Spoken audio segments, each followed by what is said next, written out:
രാമായണം ചാനലിലേക്ക് എല്ലാവർക്കും സ്വാഗതം. തെയ്യം കാണുക, ആസ്വദിക്കുക എന്നതിലുപരി തെയ്യത്തെ അറിയുക എന്ന ലക്ഷ്യവുമായി എന്നോടൊപ്പം സഞ്ചരിക്കുന്ന എല്ലാവരോടും ഞാൻ എൻ്റെ സന്തോഷവും നന്ദിയും അറിയിക്കുന്നു. അമ്മ ദൈവങ്ങളുടെ കൂട്ടത്തിൽ കണ്ടാൽ ഏവരും ഭയപ്പെട്ടു പോകുന്ന രൗദ്രമൂർത്തിയായ ഒരു തെയ്യക്കോലമാണ് കരിഞ്ചാമുണ്ടി. പഴയകാലത്ത് സ്ത്രീകൾ കണ്ടുകൂടാത്ത, സ്ത്രീകളെ കാണാൻ അനുവദിക്കാത്ത കുറച്ച് തെയ്യക്കോലങ്ങളുണ്ട്. അതിലൊന്നാണ് കരിഞ്ചാമുണ്ടി. കാരണം മറ്റൊന്നുമല്ല, ഒറ്റ നോട്ടത്തിൽ തന്നെ കണ്ടാൽ ഭയപ്പെട്ടു പോകുന്ന തെയ്യമാണല്ലോ ഈ തെയ്യം. നല്ല ആത്മധൈര്യവും ഉൾക്കരുത്തുമുള്ളവർക്ക് മാത്രമേ തെയ്യം കണ്ടു നിൽക്കാനാവൂ എന്നതുകൊണ്ട് തന്നെ ആവണം സ്ത്രീകളെ തെയ്യക്കളത്തിൽ നിന്ന് മാറ്റി നിർത്തിയത്. എല്ലാ തെയ്യങ്ങൾക്കും ഉള്ളതുപോലെ കരിഞ്ചാമുണ്ടിക്കും പുരാവൃത്തവും നാട്ടുപുരാവൃത്തവുമുണ്ട്. കേട്ടു നിൽക്കുന്നവരിൽ ആരിലായാലും കുറേയധികം സംശയങ്ങൾ ഉന്നയിക്കാൻ സാധ്യതയുള്ള, അതേപോലെ തന്നെ ഇങ്ങനെ ഒരു ദേവത എന്തിനാണ് എന്നൊക്കെ സംശയിക്കുന്ന ഒരുപാട് ചോദ്യങ്ങൾ ഈ തെയ്യത്തെ മുൻനിർത്തി വരാൻ സാധ്യതയുണ്ട്.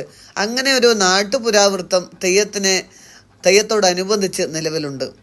ആ നാട്ടുപുരാവൃത്തം എന്താണെന്നും ആ പുരാവൃത്തത്തിലെ വസ്തുതകൾ എങ്ങനെയാണ് തെയ്യക്കളത്തിൽ ചടങ്ങുകളായി അവതരിപ്പിക്കുന്നതെന്നുമാണ് ഈ വീഡിയോയിലൂടെ പറയാൻ ഉദ്ദേശിക്കുന്നത്.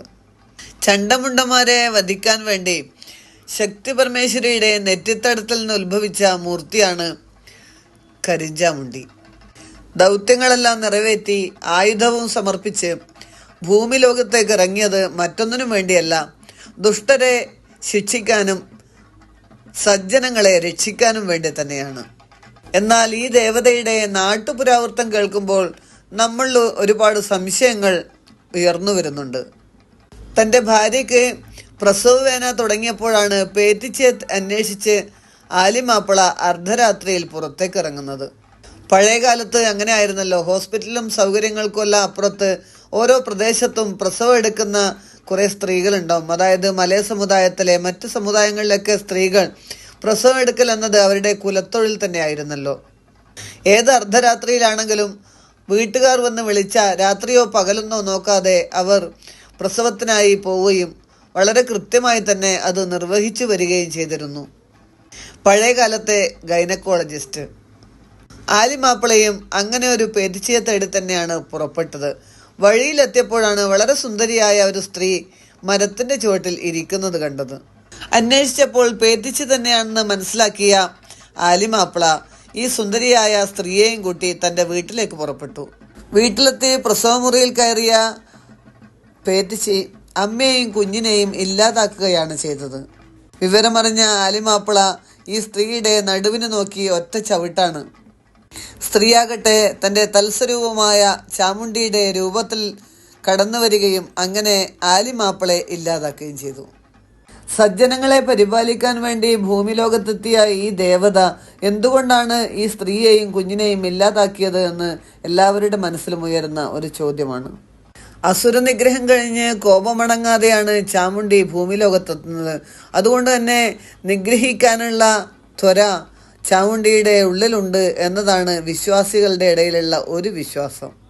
എന്നാൽ അതിലപ്പുറം സമൂഹത്തിൽ ഇങ്ങനൊരു തെയ്യക്കോലം രൂപപ്പെടണമെങ്കിൽ അന്നത്തെ സാമൂഹ്യ ജീവിതത്തിൽ ഉണ്ടായ ചില സംഭവങ്ങളെ അടിസ്ഥാനമാക്കി തന്നെ ആയിരിക്കണം. ജനതയുടെ ആവശ്യങ്ങൾക്ക് വേണ്ടിയിട്ടാണ് ഏതൊരു അനുഷ്ഠാനവും രൂപപ്പെടുന്നത്. അതിൽ വിശ്വാസവും സങ്കല്പവും ഒക്കെ ഉണ്ടാവാം. അതിലപ്പുറം യഥാർത്ഥ ജീവിതത്തിൻ്റെ ചൂടും ചൂരും അതിൽ എന്തായാലും പ്രതിഫലിക്കുക തന്നെ ചെയ്യും. പ്രസവ സംബന്ധമായ അപകടങ്ങൾ എക്കാലത്തും ഉണ്ടായിട്ടുണ്ട്. ശാസ്ത്രീയമായി അല്ലെങ്കിൽ വൈദ്യശാസ്ത്രപരമായി ഇത്രയൊക്കെ പുരോഗമിച്ച കാലഘട്ടത്തിലും എത്രയോ സ്ത്രീകൾ, അതായത് കുഞ്ഞുങ്ങൾ പ്രസവത്തിൻ്റെ ഭാഗമായി മരിക്കുന്നുണ്ട്. ഹോസ്പിറ്റൽ സൗകര്യങ്ങളൊന്നും ഇല്ലാത്ത പഴയ കാലത്ത് തീർച്ചയായിട്ടും ഇത്തരം മരണങ്ങൾ കുറേയേറെ സംഭവിക്കുന്നുണ്ടാവണം. അതുകൊണ്ട് തന്നെ ഇത്തരം മരണങ്ങളുടെ കാഠിന്യത്തെ ലഘൂകരിക്കാനും അതിനെ വിശ്വാസത്തിൻ്റെയും സങ്കല്പത്തിൻ്റെയും തലത്തിലേക്ക് മാറ്റി എഴുതാനുമുള്ള ശ്രമത്തിൻ്റെ ഭാഗമായിരിക്കണം ഇത്തരം തെയ്യക്കോലങ്ങൾ എന്ന് നമുക്ക് ചിന്തിക്കാവുന്നതാണ്. എന്തായാലും ഒരു കാര്യം ഉറപ്പാണ്, സമൂഹത്തിൽ ജനങ്ങളുടെ നന്മയ്ക്ക് വേണ്ടി അല്ലെങ്കിൽ ജനങ്ങൾക്ക് ഏതെങ്കിലും ഒരു കാര്യത്തെ, അപകടത്തെ അല്ലെങ്കിൽ ഭയത്തെ അതിജീവിക്കാൻ വേണ്ടി ആയിരിക്കണം ഇത്തരം തെയ്യക്കോലങ്ങൾ എന്നുള്ളത് ഉറപ്പാണ്. ഇത് എൻ്റെ മനസ്സിലുള്ള ചിന്തയും ആലോചനയും മാത്രമാണ്. നിങ്ങൾക്കും ഇത്തരം സന്ദർഭങ്ങൾക്ക് മറ്റു പല ഉത്തരങ്ങളും കിട്ടുന്നുണ്ടാവും. അതൊക്കെ ഉണ്ടെങ്കിൽ ഈ കമൻറ്റ് ബോക്സിലൂടെ അറിയിക്കുക. നമുക്കത് ഈ വീഡിയോനെ പൂർണ്ണമാക്കാൻ അതൊക്കെ ആവശ്യമാണ്. ഇനി ഈ നാട്ടുപുരാവൃത്തത്തിലെ കഥകൾ, സന്ദർഭങ്ങൾ എങ്ങനെയാണ് തെയ്യക്കളത്തിൽ ചടങ്ങുകളായിട്ട് അവതരിപ്പിക്കപ്പെടുന്നതും കൂടി പറഞ്ഞിട്ട് വീഡിയോ അവസാനിപ്പിക്കാം.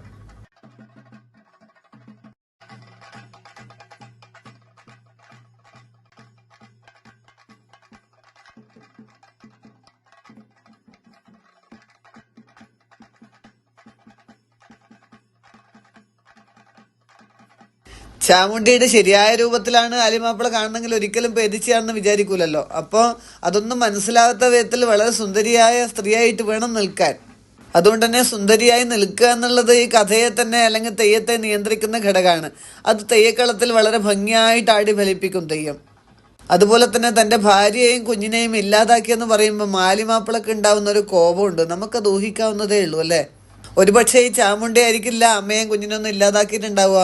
പ്രസവത്തിൽ സംഭവിച്ച ഒരു അപകടമായിരിക്കും അത്. എന്തുകൊണ്ടാണ് പ്രസവത്തിൽ ഇങ്ങനെ അപകടം സംഭവിക്കുന്നതെന്ന് പഴയ കാലത്തെ ജനതയ്ക്ക് അത്രയൊക്കെ തന്നെ ജീവശാസ്ത്രപരമായ അറിവുണ്ടായിരുന്നില്ലല്ലോ. അതുകൊണ്ട് തന്നെ അവരെന്ത് ചെയ്തു, ഇത്തരം അറിവുകളെയും കാരണങ്ങളെയും ഒക്കെ വിശ്വാസത്തിന്റെ തലത്തിലേക്ക് മാറ്റി എഴുതി. അതിന്റെ കാരണം മറ്റാരുമല്ല, ബാധിച്ചിരിക്കുന്ന ചാമുണ്ടിയാണ് എന്നുള്ള കഥയിലൂടെ സമാധാനം കണ്ടെത്തി. കോപം കൊണ്ട് ജ്വലിച്ച ആലിമാപ്പിള ഈ സ്ത്രീയുടെ നടുവിനെ അല്ലെങ്കിൽ പുറത്ത് ചവിട്ടുന്ന ഒരു രംഗം കഥയിലുണ്ട്. ഈ ചവിട്ടേറ്റിട്ടാണ് ഇവിടെ എന്ത് ചെയ്യുന്നത്, തെയ്യം വീഴുന്നതും ഉരുളുന്നതും ഒക്കെ. അതായത് കുറച്ച് കുനിഞ്ഞിട്ടാണ് തെയ്യം നടക്കുന്നത്. അപ്പോൾ മറ്റൊന്നുമല്ല, ഈ പുറത്ത് ചവിട്ട് കിട്ടിയത് കൊണ്ടാണ്. അപ്പോൾ കഥയിലെ സാഹചര്യങ്ങളെ തെയ്യക്കളത്തിൽ പുനർനിർമ്മിക്കുകയും പുനരാവിഷ്കരിക്കുകയും ചെയ്യുന്നതിൻ്റെ ഒരു മനോഹാരിത വളരെ വലുതാണ്. പുരാവൃത്തം എന്തെന്ന് നേരിട്ട് അനുഭവിക്കാം. അതോടൊപ്പം തന്നെ ആ കാലഘട്ടത്തെ നമുക്ക് ഒന്നുകൂടി കാണാൻ കഴിയും. ചരിത്രത്തെ ഒന്നുകൂടി മനസ്സിലാക്കാൻ പറ്റും. ചരിത്രത്തെ മുൻനിർത്തിയുള്ള ഒരുപാട് ചിന്തകൾക്ക് അവസരമൊരുക്കും. പഴയകാലത്തെ ജനങ്ങളെ സമയത്തോളം വിശ്വാസത്തിൽ മാത്രം അവർ അടിയുറച്ചു നിന്നു. നമുക്കിപ്പോൾ അങ്ങനെ നിൽക്കണമെന്നില്ല. അതിനെന്തായിരിക്കും കാരണമെന്ന് ചിന്തിക്കാനും ആ കാലഘട്ടത്തിലെ ജനതയുടെ മനസ്സ് എന്താണെന്ന് തിരിച്ചറിയാനും ഒക്കെയുള്ള അവസരം ഇവിടെ തെയ്യക്കളം സമ്മാനിക്കുന്നുണ്ട്. അനുഷ്ഠാനത്തെ വിശ്വാസത്തിന്റെ തലത്തിലും സങ്കല്പത്തിന്റെ തലത്തിലും കാണണം. അതോടൊപ്പം തന്നെ യുക്തിയുടെ പ്രതലത്തിലും അതിന് ഒട്ടനവധി ഉത്തരങ്ങളുണ്ട്. ഒരു കാരണവുമില്ലാതെ ഒരു കാര്യവും ലോകത്ത് സംഭവിക്കില്ല. എന്താണ് കാരണമെന്ന് ഒരുപക്ഷെ നമ്മൾ തിരിച്ചറിഞ്ഞിട്ടുണ്ടാവില്ല എന്ന് മാത്രം. ഓരോ തെയ്യങ്ങളുടെ കാര്യത്തിലും ഇത് വളരെ കൃത്യമാണ്. കാരണം മറ്റൊന്നുമല്ല, ജനത രൂപപ്പെടുത്തിയതാണ് തെയ്യം എന്ന അനുഷ്ഠാനത്തെ. അത് ജനങ്ങളുടെ ആവശ്യത്തിന് വേണ്ടിയിട്ട് മാത്രമാണ്. ഉത്തരം കിട്ടാത്ത ചില ചോദ്യങ്ങൾക്കുള്ള ഉത്തരവുമായാണ് ഓരോ തെയ്യവും തെയ്യക്കളത്തിലെത്തുന്നത്. കണ്ടതും കേട്ടതും പറഞ്ഞതുമായ ഉത്തരങ്ങൾക്കപ്പുറത്ത് കാണാത്തതും ഇനി കാണാനുള്ളതുമായ ഒരുപാട് ഉത്തരങ്ങളും കൂടി അതിന്റെ പിന്നിൽ ഒളിഞ്ഞിരിക്കുന്നുണ്ടാവും. നമുക്ക് ഇനിയും തെയ്യം കാണാം, ചിന്തിക്കാം പല പല ഉത്തരങ്ങൾക്കായി. തെയ്യത്തെക്കുറിച്ചുള്ള കുറേയേറെ വിശേഷങ്ങളുമായി വിവരങ്ങളുമായി അടുത്ത വീഡിയോയിൽ കാണാം. നന്ദി, നമസ്കാരം. വീഡിയോ ഇഷ്ടപ്പെട്ടെങ്കിൽ ലൈക്ക് ചെയ്യുക, കമന്റ് ചെയ്യുക, സബ്സ്ക്രൈബ് ചെയ്യുക. കമന്റുകൾ കേവല കമന്റുകൾക്കപ്പുറം നിങ്ങളുടെ അനുഭവങ്ങളുമായി, അറിവുകളുമായി, അഭിപ്രായങ്ങളുമായി ചേർത്ത് രേഖപ്പെടുത്തുക. അവിടെയാണ് ഈ വീഡിയോ പൂർണ്ണമാവുന്നത്. ഒരിക്കൽ കൂടി നന്ദി.